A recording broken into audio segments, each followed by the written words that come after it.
Jesus pensava nos outros e não em si próprio. Olha o versículo 5 e 6.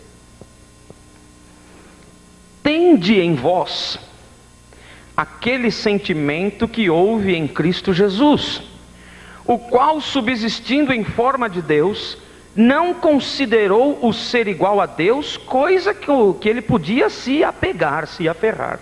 Ele pensa nos outros primeiro. E essa expressão aqui, tende em vós aquela mente de Cristo, o sentimento de Cristo, isso significa a atitude de Cristo. Tenha em vós a atitude de Cristo. Seja um homem, uma mulher, um moço, uma moça, um jovem, uma jovem, uma senhora, uma velha, um velho, uma criança, com a atitude de Jesus, a atitude de pensar primeiro, prioritariamente no outro. Todo crente tem que ter uma escala de prioridades. Em primeiro lugar Deus, em segundo lugar o outro, em último lugar eu. A atitude de Jesus. Eu quero te dizer uma frase aqui. A perspectiva determina o resultado. Se a perspectiva é egoísta, as ações serão e terão uma tendência a serem ações de divisão e de contenda. Se eu tenho uma atitude para dentro, para mim, egoísta, egocêntrica, a minha perspectiva de vida vão provocar atitudes egoístas e até de briga. Tenha a atitude de Jesus, pensa no outro primeiro. Pensa no outro primeiro. Pensa no outro primeiro. No versículo 6 ele diz lá, olha, ele tendo a forma de Deus. O que é forma?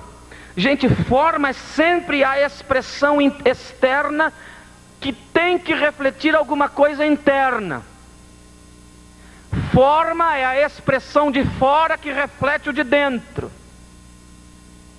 Forma é a expressão de fora, é por fora, é o que parece, é o que identifica, é o que sinaliza para aquilo que você é lá dentro. Jesus Cristo tinha a forma de Deus, Ele era Deus.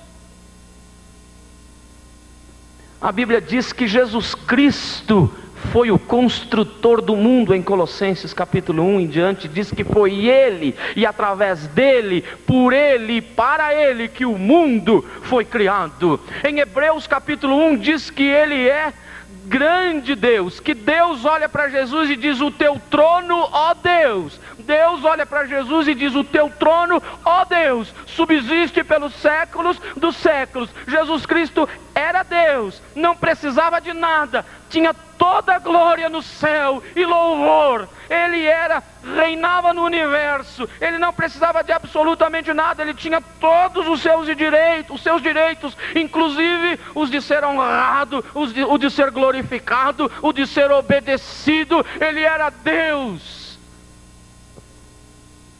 Mas ele não pensou em si mesmo, ele pensou nos outros. A Bíblia chama Jesus Cristo de o segundo Adão. O primeiro Adão pensou em si mesmo, foi egoísta, exigiu seus direitos, pediu as coisas para Deus. Mas Jesus pensou primeiro no outro. É interessante que nós achamos que é natural que os incrédulos sejam egoístas, sejam ambiciosos. Mas e quando isso começa conosco? E quando os cristãos brigam por coisas? Deixe-me dar um exemplo grande na história. Há uns anos atrás, houve uma guerra na América Latina entre a Inglaterra e a Argentina. E os dois brigaram e gastaram bilhões por uma ilha, por um pedaço de terra. Dois países chamados cristãos. Não é coerente. Quando eu estava voltando de Foz do Iguaçu agora, que eu fui lá naquele congresso da Vinde, parece que deu uma baixada no nível, deixaram qualquer um pregar lá, então eu fui pregar lá. E na volta, eu estava no aeroporto, aquela pastorada toda esperando o avião para vir embora. Daqui de Curitiba tinha eu, tinha o Edson Barbosa, aquele que pregou no encontro de casais da gente, o Osmar Ludovico, e tinha mais alguns do Rio e tudo, e de repente entrou um sujeito com um turbante, aqui uma barbona, uma capa preta, bonita. Eu dei uma encarada no sujeito, ele deu uma encarada em mim, e a turma falou, teu parente. Eu falei, deve ser. E veio com o sujeito do lado, eu vi que, aí cheguei no sujeito do lado, falei, escuta, ele é um pastor? Sim, Cher. Eu falei, eu posso falar com ele? Ele falou, pode. Eu falei, fala português? Não. Eu falei, então você interpreta? Interpreto. Eu posso cumprimentar? Pode. E peguei na mão dele e falei, como vai? Ele, tudo bem. Eu falei, o que você está fazendo aqui? E o outro ia traduzindo, interpretando, está passeando, está viajando, e coisa assim, conhecendo os parentes, conhecendo as mesquitas. Ele era de fato um missionário libanês no Brasil. E eu fui tentando conversar com ele, tudo, eu falei, puxa vida, eu preciso falar para ele quem eu sou. Então eu falei para ele, sabe, eu sou pastor. Quando eu falei essa palavra, pastor, para ele, o outro comunicou e disse, pastor cristão. Ele olhou para mim e os olhos dele mudaram de cor. E eu sei o que passou na cabeça dele. Cristão na cabeça do muçulmano, na coerência do raciocínio deles, é assim, é um cara que come carne de porco, faz tráfico de drogas e filme pornográfico. E não é verdade? Não somos nós que fazemos tudo isso? Não somos nós, americanos cristãos, europeus, que vendemos filme pornográfico, que vendemos droga e que comemos carne de porco? Cristãos. E eu falei para ele, mas eu não sou cristão. E ele apertou o olho, eu falei assim, eu sou um seguidor de Jesus. Porque tinha que haver coerência na cabeça dele. Por quê? Porque os cristãos têm sido ao longo da história incoerentes. No Novo Testamento tem mais de 20 versículos da Bíblia que ensina como é que a gente tem que tratar o outro. Deixa-me dizer uns ou outros. Tem um que diz assim em Romanos, devemos preferir-nos em honra uns aos outros. A Bíblia diz em Tessalonicenses que eu devo procurar a edificação do outro. A Bíblia diz em Gálatas 6 que eu devo levar a carga do outro. A Bíblia diz em Romanos 14 que eu não devo julgar o meu irmão. E a Bíblia diz em Romanos ainda que eu devo admoestar o meu irmão uns aos outros. A Bíblia diz também em Efésios capítulo 2, versículo 21, versículo que nenhum homem lê, todos os homens lê, Efésios 5, 22, vós mulheres, sejais submissas aos vossos maridos. Os maridos leem o 22, mas nunca leram o 21, que diz, vocês, igreja, sejam uns aos outros, submissos uns aos outros. As mulheres gostaram? Todo mundo. Outros é palavra-chave no Novo Testamento. Outros, sempre pensando no outro. Você pensa no outro? Em primeiro lugar, eu penso em si mesmo. Jesus sempre pensou no outro primeiro. Em segundo lugar, Jesus serve. Porque ele pensa no outro, a consequência imediata é que ele serve o outro. Porque ele pensa no outro, ele transforma o seu pensamento, a sua preocupação em ação de serviço, de apoio, de auxílio ao outro. Nos versículos 2 até 7 diz que ele pensava no outro, por isso ele se tornou servo. A Bíblia diz que ele se aniquilou a si mesmo, que ele pegou todo o seu poder, toda a sua condição e se esvaziou de si mesmo. E a palavra esvaziar significa derramar a alma. Você já derramou a alma por alguém? A Bíblia diz que mais do que pensar no outro, ele se tornou servo. Só que a palavra servo no Novo Testamento é desagradabilíssima para a gente. Porque a palavra servo no Novo Testamento significa escravo. Escravo. Tornar-se serviçal do outro.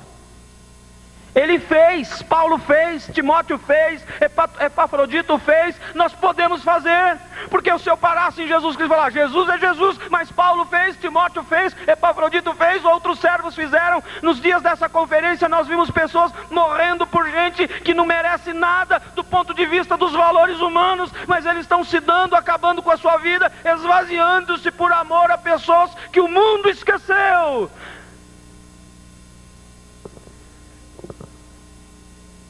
Lê nos evangelhos, o tempo todo Jesus está servindo. O tempo todo Ele está à disposição das pessoas. Isso é terrível para mim como pastor. Ele está à disposição para ajudar meretrizes, Ele está à disposição para ajudar cobradores de impostos, Ele está, em outras palavras, Ele está à disposição para ajudar os imorais do seu tempo, Ele está à disposição para ajudar os corruptos do colarinho branco, verde, amarelo do seu tempo, roxo, qualquer cor. Ele está à disposição para ajudar os doentes, o tempo todo socorrendo, indo perto, indo junto. Ele está à disposição para estar perto das pessoas tristes, que se lamentam, que choram o tempo todo Ele está andando e servindo, andando e servindo, andando e servindo, e chegou um dia que Ele lavou o pé de todos os empregados dele. Porque Ele não só pensa, e Ele serve. E quando Ele serve, Ele se aniquila, Ele se esvazia e se torna serviçal do outro. O Deus construtor do universo, o Deus que fez você e eu, o Deus que tem toda a autoridade no céu e na terra e embaixo da terra, pensa em você e serve você, na esperança, na expectativa de que você seja de fato imitador dele também nisto. Em terceiro lugar, Ele se sacrifica pelo outro. Versículo 8 diz: e achado na forma de homem, humilhou-se a si mesmo, tornando-se obediente até a morte e morte de cruz. Jesus Cristo pensa no outro, e como consequência de pensar no outro, Ele tem uma ação de cooperação, de auxílio, de socorro, de ajuda para o outro. Mas só que esse auxílio, essa ajuda, essa cooperação ia muito além de uma ajuda sem sacrifício. Era com sacrifício até a morte e morte de cruz. Quando Ele foi espancado pelos soldados, os soldados batiam nele, ele tinha uma venda nos olhos, e os soldados batiam nele e falavam: você não é mágico, porque os soldados falavam que ele era mágico. Então adivinha, diz para nós quem é que te bateu. Ele sabia quem estava batendo nele. Ele podia fazer como aquele profeta do Antigo Testamento, que era careca. Eu tenho até medo de falar em careca, parece que eu estou ficando também. Outro dia eu vi uma fotografia minha e vi aqui em cima, nunca consegui olhar isso no espelho, fiquei apavorado com aquela fotografia. Eu queria tanto ter cabelo branco, mas agora acho que está caindo também, né? Se a Bíblia diz que os fios de cabelo da nossa cabeça estão contados, acho que Deus está fazendo hora extra na minha cabeça, que está caindo tudo. Feio e careca é difícil, e não é rico, ainda bem que já é casado.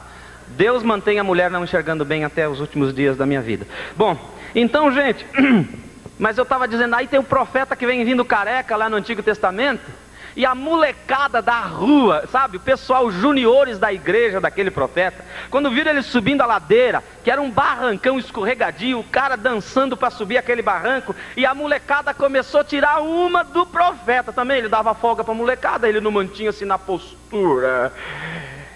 E aí a molecada começou: ô careca, ô careca. E gente, o profeta soltou uma maldição em cima da criança. Diz a Bíblia que veio uma ursa, matou todos. Alguém quer me chamar de careca?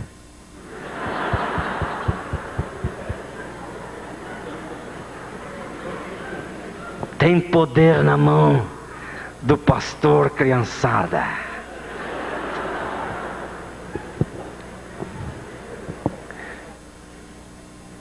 Mas Jesus não fez isso, e Ele quer que eu imite a Ele, não o profeta. Jesus sabia quem estava batendo com aquela cana na sua cabeça. Jesus sabia quem estava cuspindo no seu rosto. Ele podia simplesmente dizer: Pai, e pronto, eles seriam fulminados. Ele podia exigir respeito, ele podia até tirar a carteirinha de Deus e falar: ó, com quem você está mexendo, cara? Aí o pessoal falou: sim senhor. Mas ele não o fez. Ele não exigiu seus direitos, e ele podia exigir os seus direitos. Quando foram prender Jesus,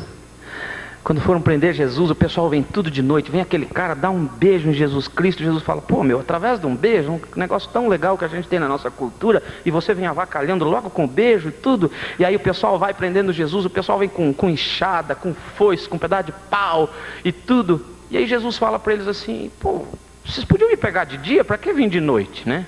Eu estou sempre no meio de vocês esperaram eu estar aqui em cima, fizeram essa viagem toda, perderam a noite de sono, para quê? E numa dessa o Pedro vem, tira uma espada e corta a orelha do primeiro que se atreve a pôr a mão em Jesus. E eu queria conversar com Pedro lá no céu, para perguntar para ele com qual cearense ele aprendeu a usar peixeira, porque a Bíblia diz que ele cortou a orelha do cara direitinho. E a Bíblia diz que Jesus Cristo pega a orelha do cara, traz um super bonder espiritual, bota no lado, faz toda a cirurgia, operação plástica, deixa o cara inteiro sem sangue, um negócio tremendo. Já viu se coagular, se não coagular, se podia operar, se não podia. Resolveu tudo num tapa só, resolveu, botou a orelha do homem lá e disse para o Pedro, Pedro, você não acha que se eu quisesse pedir para o Pai, Ele mandaria aí uma meia dúzia de vários milhões de anjos? E aí o Pedro fala, o senhor que sabe, se quiser eu garanto. Ele falou, não precisa não, Pedro. E aí diz a Bíblia no Evangelho de João que Jesus pergunta assim para aquela turma toda, quem vocês estão procurando? E eles disseram, um tal de Jesus de Nazaré aí. Ele disse, sou eu. E a Bíblia diz que quando ele fala sou eu, aquele povo cai de costa.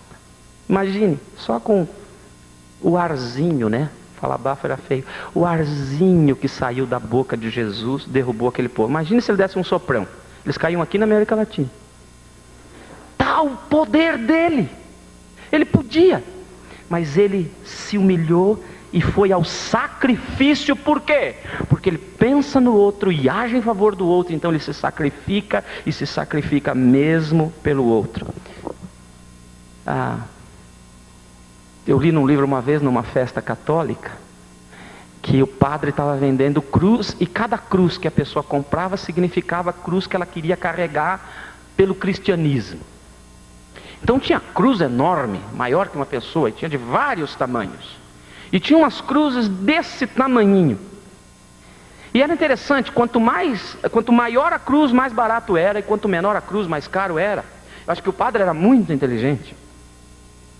E adivinha, o pessoal olhava aquele tamanho de cruz e falava, essa eu não quero carregar não. E todo mundo comprou da cruz pequenininha. Todo mundo ficou feliz e carregou um sacrifíciozinho assim. E o padre também ficou feliz que encheu as sacolas da igreja. E gente, eu fico pensando, não somos nós assim? Antes deixa eu abrir um pequeno parênteses rapidamente e falar para você sobre cruz. Algumas pessoas me encontram e falam assim, quando vê o meu filho Rafael, e falam assim, puxa pastor, que cruz pesada de carregar. Eu falo, o cara tem 64 quilos, não é brincadeira. Mas olha, eu explico para eles, não, meu filho não é a minha cruz. Meu filho é a minha provação.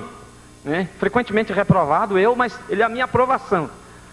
Ele não é a minha cruz, porque cruz não é um acidente, uma dificuldade, uma enfermidade, uma perda. Cruz é uma opção sua que você faz por alguma coisa. E eu não fiz opção por ter o meu filho do jeito que ele é. Eu gosto dele, eu aceito como é, mas não foi a minha opção. Ele não é a minha cruz. Cruz é quando eu olho uma coisa aqui e falo, eu vou carregar essa cruz. Eu não falei isso para Deus. Ele deu porque quis. E sabe, cruz significa, Deus, eu estou disposto a carregar a cruz, a fazer sacrifício de cruz. E cruz significa a morte do eu, a morte do eu. Eu morro na cruz por causa do outro. O outro agora é primeiro. Em outras palavras, primeiro o outro, depois a satisfação das minhas necessidades pessoais, dos meus anseios, dos meus desejos, da minha própria vida. Aplica isso no teu casamento, marido. Pensa na tua mulher, ela é o alvo e o objeto de Deus na sua vida, para você morrer sacrificialmente por ela, pensar nela, na felicidade dela. Não importa se ela merece. Não vem dizer para mim, pastor, você não conhece a minha mulher. Não conheço, mas Deus conhece, e Ele entendeu que esta é a tua mulher. Morre por ela, mesmo que ela não mereça. Eu não creio em incompatibilidade de gênios. Eu creio em egoísmo. Incompatibilidade de gênios eu não creio, eu creio em egoísmo. Porque esse casamento, do ponto de vista da Bíblia, é amar a minha mulher como Cristo amou a igreja. Pastor, você faz isso? Eu tento, né? Minha mulher está aqui, caramba. Mulher, mesma coisa. Mesma coisa.